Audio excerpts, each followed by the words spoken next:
স্বাগত জানাচ্ছি নাটোর উত্তরা গণভবন থেকে। নাটোর সদর থেকে প্রায় 2.5 কিলোমিটার উত্তরে দীঘাপতিয়া নামক এলাকায় এর অবস্থান। কেউ কেউ দীঘাপতিয়া রাজবাড়িও বলেন, তবে দুই নামই সঠিক।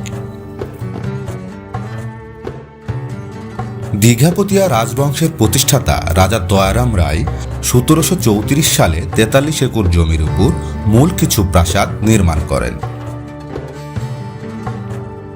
রাজবংশের ষষ্ঠ রাজা প্রমথনাথ রায়ের আমলে 1897 সালের 10 জুন 3 দিনব্যাপী প্রাদেশিক কংগ্রেসের আয়োজন করেন। বিশ্বকবি রবীন্দ্রনাথ সহ আরো অনেক গুণী মানুষ এখানে অংশ নেন।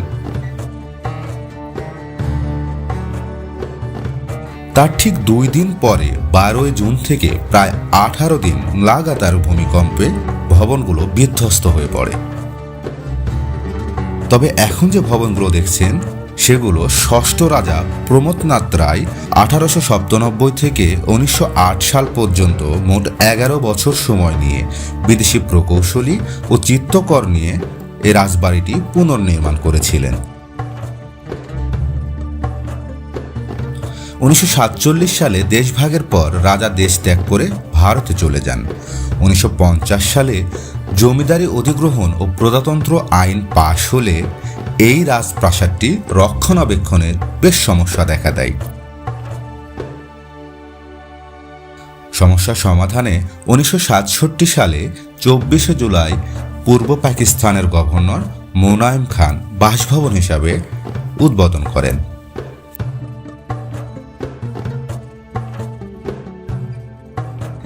পরে বাংলাদেশ স্বাধীন হলে 1972 সালের 9 ফেব্রুয়ারি তৎকালীন প্রধানমন্ত্রী শেখ মুজিবুর রহমান মন্ত্রিসভার বৈঠক আয়োজন করেন।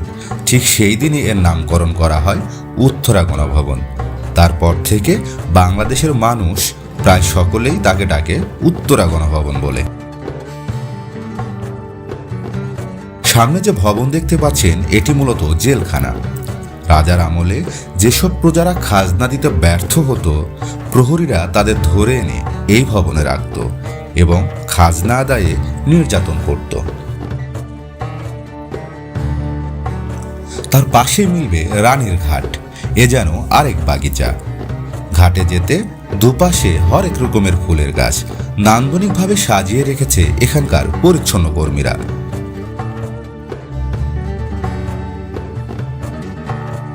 রানীরঘাট থেকে বেরিয়ে পূর্ব দিকে মিলবে মাদার গ্র্যান্ড হাউস। তৎকালীন সময়ে যেসব রানীদের রাজা মারা যেত অথবা যেসব রানীদের বয়স হয়ে যেত তাদের রাখা হতো এই মাদার হাউসে, সোজা বাংলা যাকে বলা হয় বৃদ্ধাশ্রম। জেলা প্রশাসকের দায়িত্বে এখানে গড়ে তোলা হয়েছে ছোট্ট চিড়িয়াখানা।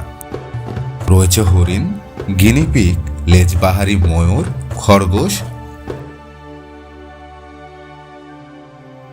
এখানে প্রতিদিনই কেউ আসেন শিক্ষা সফরে অথবা পরিবার নিয়ে অবসর সময় কাটাতে। আপনি কবে আসবেন বলুন।